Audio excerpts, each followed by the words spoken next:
Welcome back to Movie Recaps. Today, I'm going to explain a horror, thriller movie called The Mist.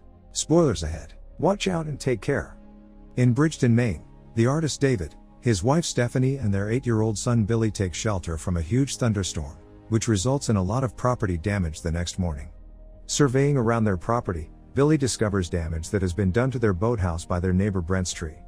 While inspecting the boathouse, the family discovers a mysterious mist hovering over the lake in front of them, which seems to be coming from the mountain across, yet they didn't give it too much of a thought and continued on. David goes to talk to his neighbor about trading insurance information to cover for the repairs on the boathouse. In that talk he discovers that Brent's car got crushed by another tree during the thunderstorm and as a favor drives Brent to the town with his son in the backseat. On their way into town, they drive by a few suspicious military vehicles going the opposite way of them. After the devastating storm last night, a lot of people went to the supermarket to buy groceries. Amongst them are David, his son and Brent. Suddenly the sound of sirens can be heard, as military vehicles and police cars rush by the store. An elderly man by the name of Dan Miller comes running into the store with a bloody nose, shouting that there is something in the mist and it took a young man. People thought him to be crazy. Now slowly, but steadily, a mist starts surrounding the store and a sudden earthquake appears, putting all the people in a panic. They are reluctant to leave the store after what just happened, but one woman goes on about having to see her daughters. She left them alone, letting the older one, who is 8 years old, babysit the younger one. She is worried about them, since the older one sometimes forgets to check on her sister. Since no one would accept to accompany her, she decides to leave alone and go into the mist, where she was not seen again. Groups of people started forming, which would talk about good old times, in an effort to calm down. In search of blankets for his son, David was told to look for them in the logging dock by the store manager Ollie Weeks. Once he enters the dock through the back door, he discovers a malfunctioning emergency generator creating a lot of smoke and decides to turn it off. In the silent darkness, David suddenly hears a weird noise coming from behind the garage door, as if something were pushing against it. When he goes back inside to tell a group of local men about the noise, they didn't believe him, but rather decided on opening the door in order to fix the generator. He started arguing with the locals, saying that it is not safe out there. That upset one of the guys who accused David of looking down on them and believing they are stupid. Against David's advice, the bagger boy Norm, trying to prove his bravery, opens the garage door, but is immediately met by a tentacled creature that grabs him by his leg. David and Ollie try to pull him out of the monster's grip, but fail to do so, resulting in the boy's death. The others barely manage to drive off the creature and cut off one of its tentacles with an axe before closing the door.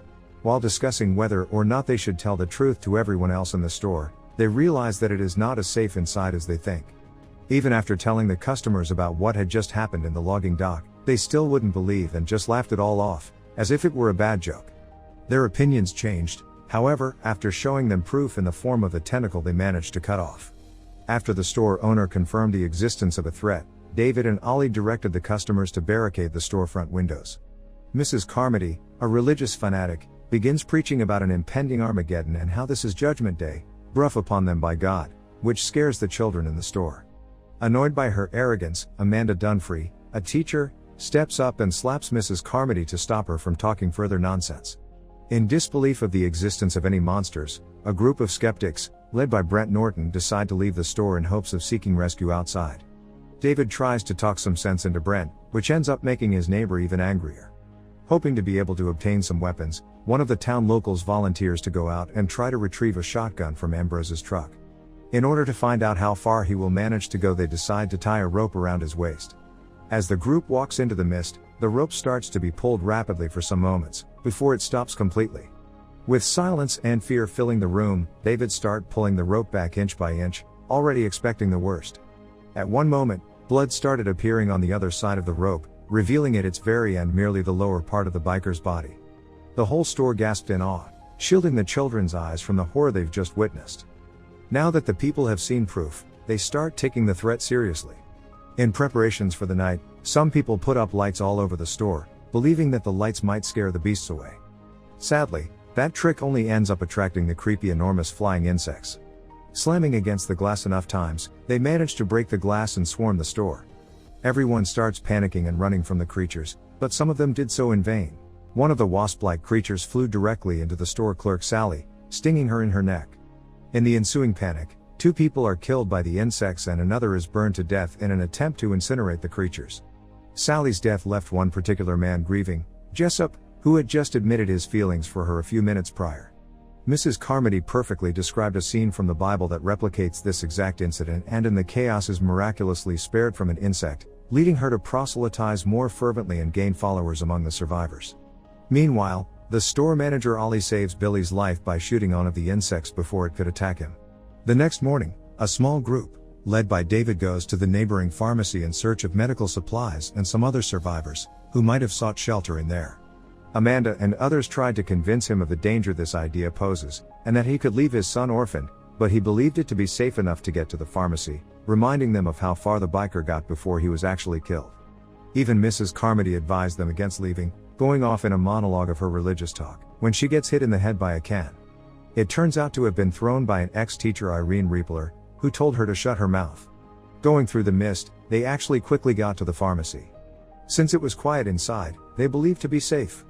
However, inside the pharmacy, they discovered the nest of giant spiders along with a dead group of people led by Brent. Their bodies were used as hatching ground for 1 million new spiders. They get attacked by the giant spiders, who killed 2 men using their burning web to skin and wound their prey. In an attempt to retreat, Dan gets met by another spider in front of the exit door, which he brutally stabs using merely a stick. Luckily, the rest of the group get back to safety inside the store.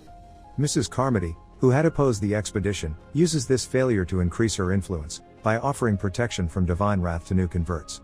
Many believers would start forming circles of prayer, accepting all new joiners. David recalls the unusual last words of the deceased soldier in the pharmacy, which were "I'm sorry," which leads him to believe that the military has something to do with this catastrophe. In search of the other soldiers that were locked up in the store with them, they find out that 2 of them had committed suicide, probably out of the guilt they felt. When confronted, the third soldier, Jessup, reveals that a government project to discover other dimensions was underway at the base, and that scientists may have opened a doorway into a dimension containing the creatures invading the town. In rage of finding out these news, Mrs. Carmody's followers stab Jessup and offer him as a sacrifice. They expel him from the supermarket, where he is immediately devoured by a giant praying mantis-like creature. After experiencing such traumatic scenes, David's son Billy asks his father to promise him not to let the monsters take him.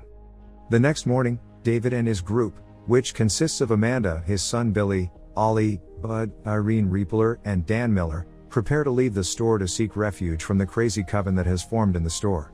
While everyone was still asleep, they try to go for the front door, but are met there by Mrs. Carmody. She claims to be God's vessel and preaches about God requiring a blood sacrifice to be pleased, portraying him as a monster. She demands that Billy be delivered as the next sacrifice. In the ruckus, David was ready to fight her in order to protect his son. However, Ollie guns her down first, in her rage of insanity. He goes on to threatening her traumatized followers into standing down, thus allowing the group to escape. Despite his best efforts, he and 2 others get devoured by the creatures, while trying to get to David's van. Luckily, at least Bud manages to run back inside the store. Only David, Billy, Amanda, Dan and Irene manage to reach David's car in the end.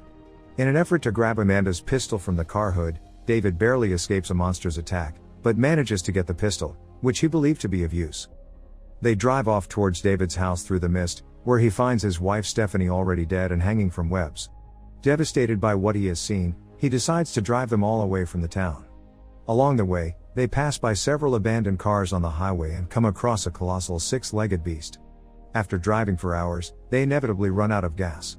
With no means of escaping the mist and terrifying noises approaching their car, David pulls out Amanda's pistol, suggesting with the look on his face, that they should kill themselves, rather than die a horrible death. As he counts the bullets left, he realizes they are 1 bullet short.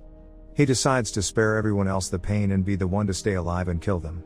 Right before shooting his son first, Billy wakes up with a pistol to his head and a shot is fired.